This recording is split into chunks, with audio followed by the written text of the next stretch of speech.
아멘. 여러분, 오늘 말씀의 제목은 7번의 기도로 내린 가을 단비, 7번의 기도로 내린 가을 단비라는 제목으로 주의 말씀의 은혜를 나누기 원합니다. 오늘 본문의 스토리는 이러합니다. 이스라엘에 3년 반 동안이나 가뭄이 찾아온 것입니다. 지독한 가뭄이 찾아온 것입니다.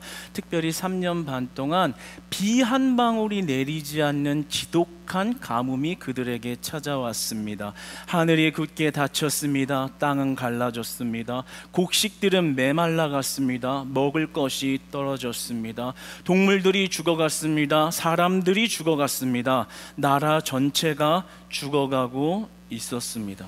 어두운 나날이 계속되고 있었습니다. 그때 엘리야가 갈멜산에서 불을 받습니다. 하나님의 불을 받는 그 순간 엘리야의 마음속에 소망 하나가 불일 듯이 일어납니다. 이제 하나님이 비를 주실 때가 되었구나. 이제 하나님이 비를 주실 수 있겠구나. 이런 믿음의 확신이 든 것입니다. 그래서 선지자 엘리야는 갈멜산 꼭대기로 즉시 올라갑니다. 그래서 얼굴을 무릎 사이에 파묻고 기도를 하기 시작합니다. 간절한 심장을 가지고 기도합니다. 하나님께 매달리는 것입니다. 하나님 도와주시옵소서. 하나님, 이제 비를 내려주시옵소서. 이 지독한 가뭄이 끝나기를 원합니다. 하나님, 하늘의 문을 여셔서 단비를 내리심으로 이 모든 어두움과 메마름과 고통의 신음이 끝나도록 긍휼을 베풀어 주시옵소서. 마른 땅을 살려주시옵소서. 주의 백성을 긍휼히 여기시사 이전과 같은 모습으로 회복시켜 주시옵소서. 처음에는 아무것도 보이지 않습니다. 기도에도 응답이었습니다. 2번, 3번, 4번, 5번, 6번까지 기도를 해도 아무런 변화가 없습니다. 그런데 놀랍게도 7번까지 계속해서 하나님을 붙들고 기도할 때 그 간절함을 하나님이 들으시고 역사가 일어납니다. 저기 면편에 보니까 손바닥만한 구름 하나가 올라온 것입니다. 그런데 그 구름이 곧 하늘을 덮쳐 하늘을 에워싸고 모든 구름이 하늘을 덮기 시작하면서 그 구름으로 말미암아 하늘문이 열려지기 시작합니다. 순식간에 하늘문이 열려지니까 큰 비가 하늘에서 쏟아지는데 그동안 3년 반 만에 하늘이 열림으로 막혀있던 하늘의 물이 쏟아짐으로 메마른 땅이 젖기 시작하고 백성들의 갈증이 풀려가고 곡식이 자랄 땅으로 변화가 되고 죽었던 나라가 다시 살아나는 역사가 일어난 것입니다. 여러분, 이 3년 반 동안의 가뭄을 맞은 이스라엘에게 내린 이 단비는 단순한 물줄기가 아니라 하나님의 임재를 경험하는 영적 축복이었습니다. 이 비를 구하는 엘리야의 기도 속에서 그 가을 단비를 받는 비결이 단순히 기후제에 대한 성공 이야기가 아니라 신실한 기도가 어떻게 하나님의 주권적 역사를 풀어내며 하나님 백성의 삶에 근원적으로 변화가 일어나는가에 대한 심오한 진리를 만나는 시간이 되기를 주님 안에서 소망합니다. 그런 면에서 저는 가을 단비를 받는 비결을 오늘 3가지로 압축하여서 은혜와 능력을 받기 원하는 것입니다. 저는 진실로 말씀을 준비하면서 하나님 앞에 소망하는 것은 이 안에, 우리 공동체 안에 정말 이 가뭄과 같은 문제를 안고 있는 분들이 있다면 정말 하나님의 방법을 올바로 깨달아 그 가뭄의 땅에 가을 단비를 내리시는 하나님을 온전히 만나기를 소망하는 것입니다. 여러분, 가을 단비를 받는 첫 번째 비결입니다. 그 첫 번째 비결은 간절함으로 하나님께 항복하라. 간절함으로 하나님께 항복하라 하는 것입니다. 우리 한번 따라서 고백해 보겠습니다. 간절함으로 하나님께 항복하라. 간절함으로 하나님께 항복하라 하는 것입니다. 엘리야는 아하방에게 이렇게 이야기합니다. 아하방이여, 이제 큰 비 소식이 있을 것입니다. 사실 41절에 그렇게 이야기를 할 때는 하늘에 어떤 징조도 없을 때입니다. 그런데 그렇게 당당하게 이야기하는 것은 선지자의 직감으로 예상하여 말한 것이 아니라 하나님의 계시를 믿고 예언적 선포를 한 것입니다. 그리고 곧바로 그는 갈멜산 꼭대기로 올라가 42절에 보면 땅에 꿇어 엎드려 그의 얼굴을 무릎 사이에 넣고 기도했다. 그의 얼굴을 무릎 사이에 넣고 기도했다라고 기록하고 있습니다. 이 히브리어 원문을 살펴보면 이 말은 와야셈 파나브 벤 미르카브라는 말인데 이 안에 속뜻에 이런 말이 있습니다. 그의 무릎 사이에 얼굴을 두었다라는 의미를 가집니다. 그러니까 단순히 얼굴을 넣었다 뺐다 한 것이 아니라 얼굴을 무릎 사이에 파묻고 계속해서 기도했다라는 것이죠. 이에 관한 장면에 있어서 요한 칼빈은 이 장면에 이렇게 이야기합니다. 엘리야의 이 자세는 그의 영혼이 하나님 앞에 완전히 쏟아부어졌음을 보여주는 외적 표현이다. 하나님께 자신의 영혼을 완전히 낮춰서 낮추다 못해 항복했다라는 것입니다. 하나님께 다 드렸다는 것입니다. 하나님, 이 가뭄의 문제를 해결할 것은 오직 우리 주 여호와 하나님 한 분밖에 없습니다. 하나님만 의지합니다. 내 힘 의지하지 않습니다. 하나님만 의지합니다. 내 심령을 굴복시킵니다. 하나님께 항복합니다. 탈무드 학자들은 이 장면에 대해서 이렇게 정의합니다. 완전한 자기 부정이다. 항복했다라는 거죠. 하나님만 이 일을 할 수 있습니다.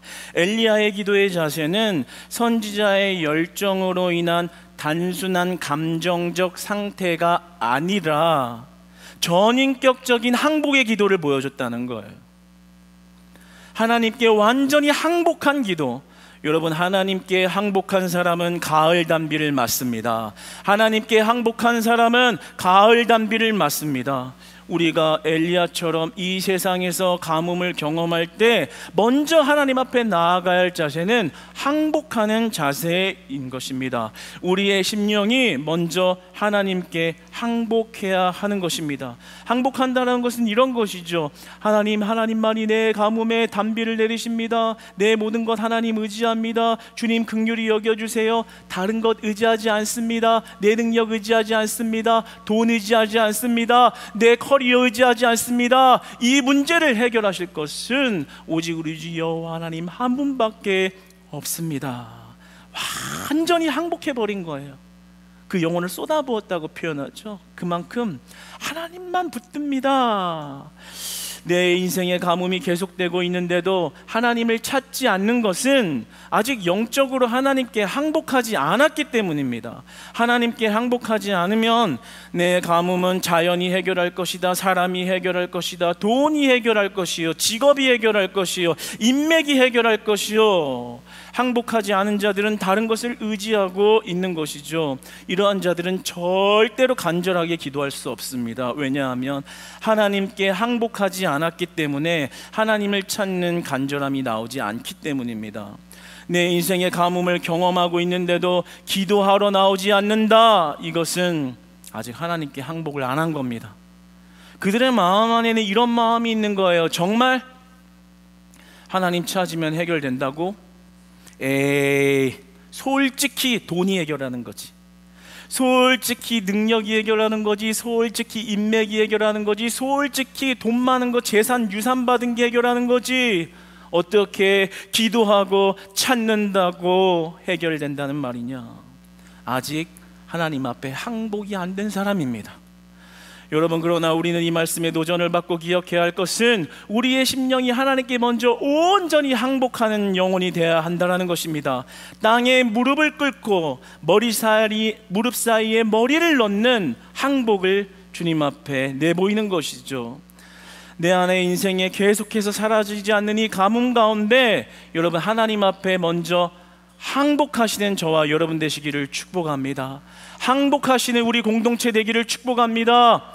그런 고백이 나와야 합니다. 하나님, 주님 아니면 해결이 안 됩니다. 주님만이 도우실 수 있습니다. 주님이 내 문제를 해결합니다. 돈이 해결하는 건 아닙니다. 사람으로 해결하려고 했고, 내 방법으로 해결하려고 했고, 능력으로 해결하려고 했고, 인맥으로 해결하려고 했는데, 하나님, 그 죄를 용서하여 주시옵소서. 용서하여 주시옵소서. 하나님께 항복하지 못한 이 죄악을 용서하여 주시고, 내가 이제는 주님께 항복합니다. 주님께 항복합니다. 주님께 내 머리를 조아립니다. 나에게 찾아온 가뭄을 긍휼히 여기시사 내 가뭄을 지우시고 가을 단비를 내려 주시옵소서.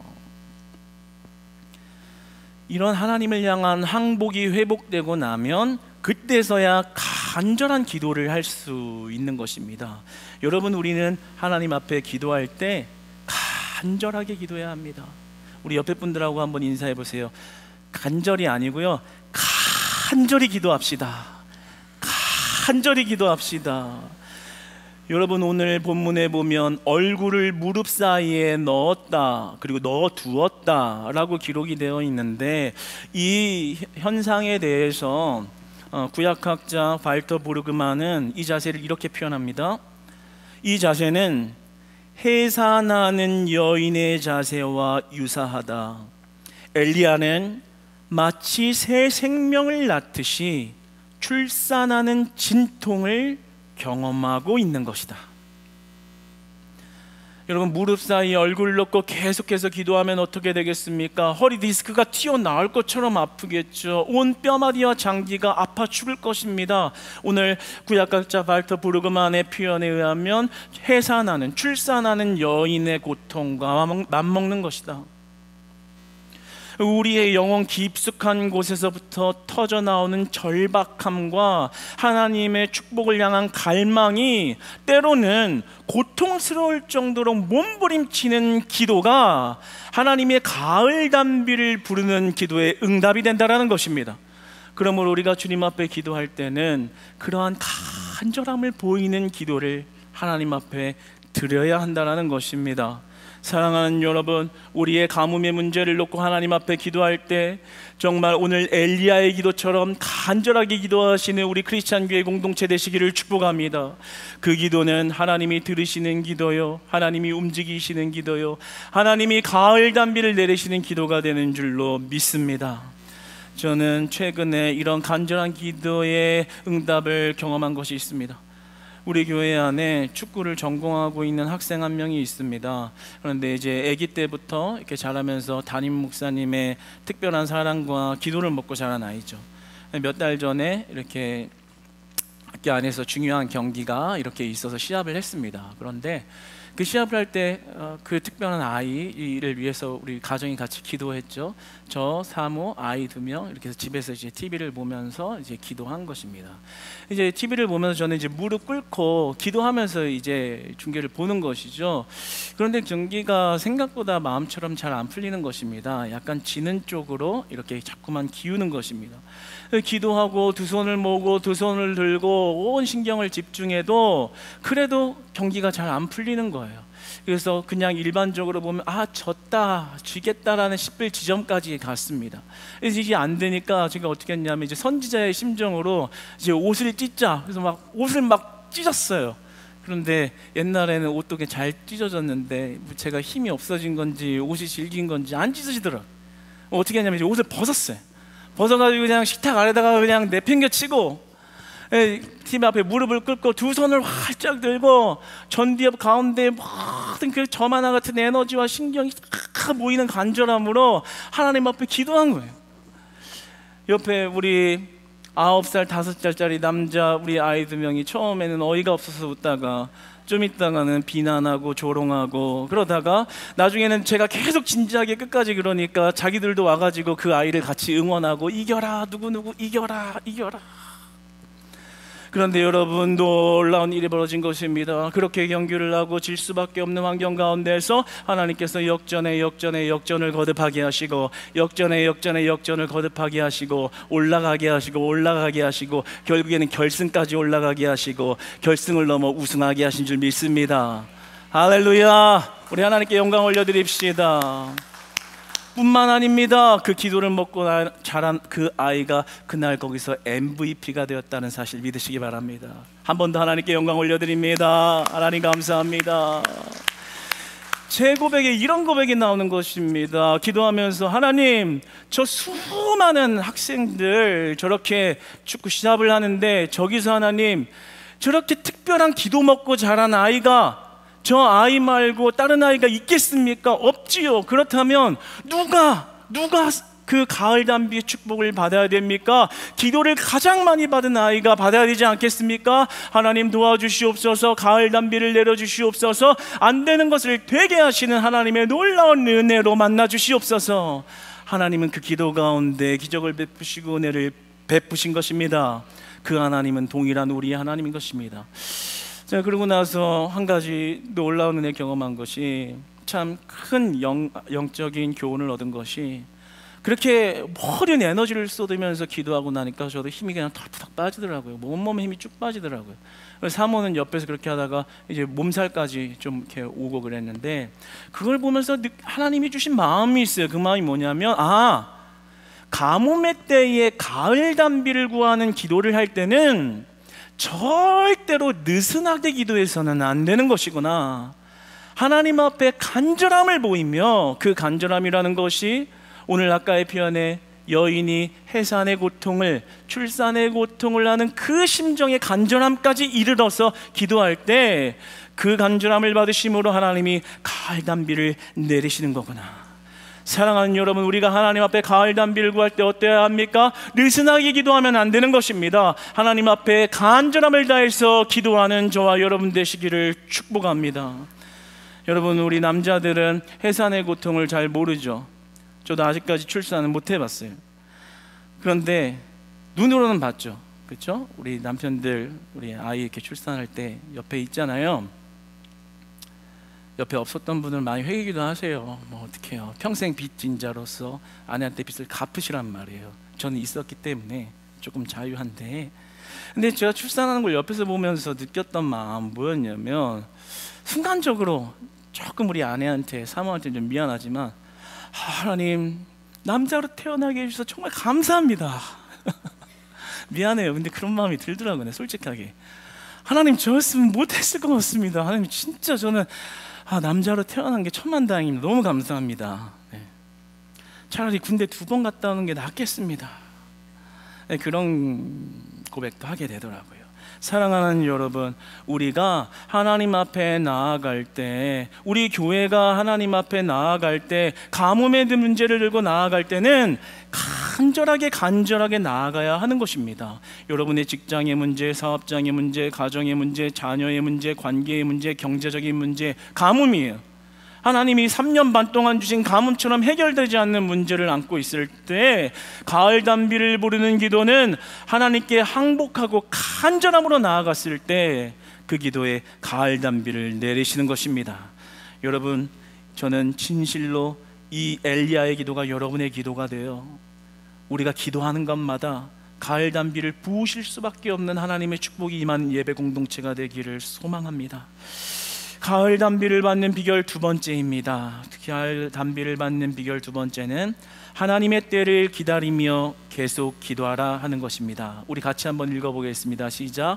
하나님의 때를 기다리며 계속 기도하라. 엘리야의 기도가 단번에 응답되지 않습니다. 1번 기도하고 2번, 3번, 4번, 5번, 6번 기도해도 아무런 변화가 없습니다. 그런데 오늘 본문에 그 기도가 응답되어진 시간이 7번째였다라고 나옵니다. 이 7이라는 숫자는 단순한 숫자를 상징하는 것이 아닙니다. 히브리 문화에서는 이 7이라는 것의 속뜻이 있습니다. 이 7의 속뜻은 완전함, 충만함이라는 의미를 가진 숫자입니다. 그러니까 7번 기도했다고 응답이 내려온 것이 아니라 완전함에 이른 때에, 기도의 그릇이 다 찼을 때, 하나님이 인정해 주시는 충만함이, 그 기도가 충만함에 이르렀을 때, 하나님이 인정해 주시는 그때 기도의 문이 열려진 것입니다. 그러니까 엘리야는 첫 번째부터 6번째까지 아무런 응답이 없었지만 하나님의 충만한 때가 이를 때까지를 소망하면서 계속 기도한 것입니다. 계속 기도한 것입니다. 지속하여 기도한 것입니다. 여러분, 기도는 한 번 하고 멈추는 것이 아닙니다. 기도는 한 번 간절히 기도했다고 멈추는 것이 아닙니다. 기도는 하나님의 때에 이를 때까지, 그 7이라는 완전함에 이를 때까지 기도해야 하는 것인 줄 믿습니다. 그 간절함을 놓지 않고 하나님의 때를 기다리며 기도하는 것이죠. 그런데 우리는 어떠한가요? 기도하다가 열심히 기도했는데 응답 안 오면 내팽겨칩니다. 2번 하고 3번 하고 3-4번 했는데 응답 안 오면 내팽겨칩니다. 4번 하고 5번 하다가 포기합니다. 하나님, 이게 뭡니까? 언제까지 기도해야지 응답하십니까? 그러다가 예배 기도회도 나오다가 그냥 포기하고 안 나옵니다. 수요 예배 드리고 기도하는 그 기도 시간에 나오시기를 축복합니다. 계속해서 기도하는 거예요. 금요 예배 기도 시간에 나오시기를 축복합니다. 주일 예배 저녁 시간에 기도하러 나오시기를 축복합니다. 교회에서 제공하는 매일 기도의 시간에 기도하시기를 축복합니다. 기도의 응답이 없어도, 아무런 변화가 없어도, 처음부터 6번까지 그렇게 무릎 사이에 얼굴을 박아 넣어두고 기도해도 세상은 그대로이지만, 그래도 그 하나님의 때를 기다리면서 계속 기도하는 거예요. 기도를 멈추지 않고 지속해서 기도했을 때 그 기도가 그 완전한 때에 이르러 열려졌다는 사실을 기억하시기 바랍니다. 여러분, 그런데 오늘 우리가 이 은혜에 이어서 더 풍성하게 볼 은혜가 있습니다. 그것은 가을 단비 비결 3번째입니다. 우리 3번째 제목 한번 같이 읽어보겠습니다. 시작. 작은 사인이 왔을 때 더욱 기도하라. 작은 사인이 왔을 때 더욱 기도해야 하는 것입니다. 7번째 기도에 이르렀을 때 희한한 일이 일어납니다. 44절을 보면 바다에서 사람의 손만한 작은 구름이 올라왔다라고 기록하고 있습니다. 이것이 아주 중요합니다.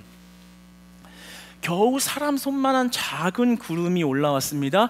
미미한 징조가 드러난 것입니다. 그런데 우리는 여기서 작은 사인을 통해 일하시는 하나님의 방법을 알아야 합니다. 우리가 매번 응답 없는 기도하다가 힘이 쭉 빠져서 아이고 이제 그냥 기도 못하겠다, 기도 맨날 하면 뭐해, 아유 포기하련다 라고 할 때 하나님이 작은 징조를 보여주시는 거예요. 초기 기독교 신학자 터툴리안은 이런 말을 했습니다. 한번 잘 들어보세요. 너무 은혜가 돼요. 씨앗은 보잘것 없지만 나무를 약속한다. 씨앗은 보잘것 없지만 나무를 약속한다. 여러분, 만약에 엘리야가 기도하다가 조그만한 구름 하나를 보고 에이, 이렇게 해산의 고통을 느낄 만한 기도를 했는데 고작 저만한 구름 하나를 주셔? 이게 응답이야? 내가 기도 안 하고 말지, 이렇게 열심히 해봐야 고작 저 구름 하나 주시는 게 무슨 은혜고 단비인가?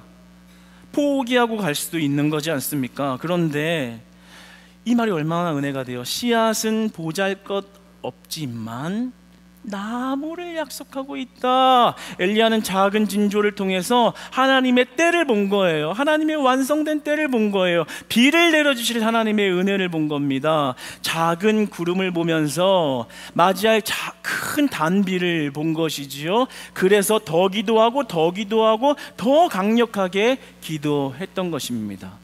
사랑하는 여러분, 우리가 영적으로 깨어 있어야 합니다. 그래서 기도할 때 하나님이 어떤 작은 사인을 주셔서 그 작은 구름이 여러분 인생의 큰 단비가 되게 하시는지를 눈치채야 되는 거예요. 영적으로 깨어있지 않으면 그 구름을 보고 원망하거나 그 구름을 못 보겠죠. 그러나 엘리야의 기도처럼 깨어있을 때 저 구름을 주시면 이제 3년 반의 가뭄을 멈추고 하나님이 하늘의 문을 여시고 단비를 주시겠구나, 더 강력하게 기도할 수밖에 없는 것이죠. 저는 오늘 말씀을 묵상하면서 우리 교회 공동체를 생각했을 때 하나님이 우리에게 이런 작은 사인들을 주고 계시는구나 라는 생각이 묵상되어졌습니다. 우리 교회는 작년부터 1000명 예배자의 비전을 두고 기도하고 있습니다. 1년 내내 기도하고 지금까지도 계속 기도하고 있습니다. 그런데 이렇게 하늘문이 확 열리듯이 쏟아지는 비처럼 1000명이 우르르 몰려온 일은 아직 나타나진 않았습니다. 점차 부흥해 가고는 있지만 놀라운 폭포수와 같은 비는 아직 보이지 않죠. 그런데 오늘 말씀에 비추어 하나님이 우리 교회 공동체에게 주시는 그러한 비전과 소망은 그럼에도 불구하고 지속하여 기도하라는 것입니다. 계속하여 기도하라는 것입니다. 지속하여 기도하라는 것입니다. 아멘 전부 다 할 때까지 지속하여 기도하라는 것입니다. 여러분, 단비를 받아야 합니다. 단비를 받아야 합니다. 그런데 그 작은 사인이 뭔지 아십니까? 그 작은 사인은 주차장입니다. 동탄에 크리스찬 교회를 세우고 20여 년 가까운 시간 주차장 문제가 해결이 안 됐는데 하나님이 천명 예배에 대한 예배자에 대한 기도를 하는 와중에 주차장 문제를 해결하셨죠. 작은 사인인 거예요. 손바닥만한 구름이 보이는 거예요. 제가 계산을 해봤어요. 주차장 안에 약 60대 정도가 주차가 가능합니다. 60대면 최소 한 명이 타고 오거나 많으면 4명 정도는 타고 오겠죠. 몇백 명이 될 거 아닙니까? 그리고 이 근처에 공영 주차장과 여러 가지 주차장을 조금 이용하면 몇백 명이 되는 것이고, 그렇게 1부, 2부, 3부 예배를 장려드리면 1000명이 훨씬 넘어가죠. 그러니까 하나님께서는 이 주차장을 허락하시고 그냥 단순하게 이런 물리적인 현상을 그냥 열어두신 것이 아니라 우리에게 구름과 같은 작은 사인을 주신 거예요. 이 사인을 통해서 하늘의 문을 여시고 단비를 내리시듯이 우리 교회 천명 예배자의 기도에 응답하시고 우리 천명 예배자의 부흥을 이루시고 천명 예배자의 기적을 하나님께서 주시는 은혜에 있을 줄로 믿습니다. 많은 영혼들이 주께 돌아와 믿음의 식구들이 되고 이곳에 믿음의 터전이 되어 믿음의 뿌리를 내려 하나님의 축복이 가득한 예배당이 될 줄로 믿습니다. 그러니까 우리가 이런 것 하나하나 우연히 발생한 잘된 재수 좋은 일로 보는 것이 아니라 영적 사인으로 봐야 되는 거예요. 하나님이 가을 단비를 여시기 위한 구름을 주셨구나. 더 기도해야겠다. 더 기도해야겠다. 더 기도해야겠다. 하나님이 단비를 주실 것이다. 이번 해븐 빅잔치 3분 해븐 빅잔치를 열면서 3분 브릿지를 연결하는 것도 사인인 거예요. 그동안에 전도하지 못했던 가족들을 전도하게 하셔서 돌아오게 하시려고 하는 사인. 그냥 단순한 축제가 아니라 이 축제를 통해서 하나님의 큰 일을 이루시고자 하는 작은 사인. 얼마나 감사합니까? 사랑하는 여러분, 우리가 여러분의 가뭄이 이스라엘처럼 1년이 가도 해결이 안 되고 2년이 가도 안 되고 3년이 가도 안 되고 3년 반이 가도 안 되는 그런 막막한 터널과 같은 시간을 보내실 때 여러분, 우리가 하나님께 완전히 항복하고 하나님께 완전히 간절한 기도를 회복하고 그리고 그 때를 알 수 없으나 하나님의 때에 이를 때까지 지속하여 기도한다면 반드시 여러분의 가뭄의 문제 가운데 가을 단비를 내리실 줄 믿습니다. 가을 단비를 내리실 줄 믿습니다. 사랑하는 여러분, 오늘 이 엘리야의 기도의 중심이 내 기도의 중심이 되어서 하나님이 여러분의 중심을 보실 때 그 단비를 내리실 수밖에 없는, 그 단비로 축복하실 수밖에 없는 그 엘리야의 믿음의 기도자가 되어 우리 하나님께 많은 가을 단비의 은혜와 축복을 다 받아 누리시는 우리 크리스찬 교회 공동체 여러분 되시기를 주님 안에서 축복하고 사랑합니다.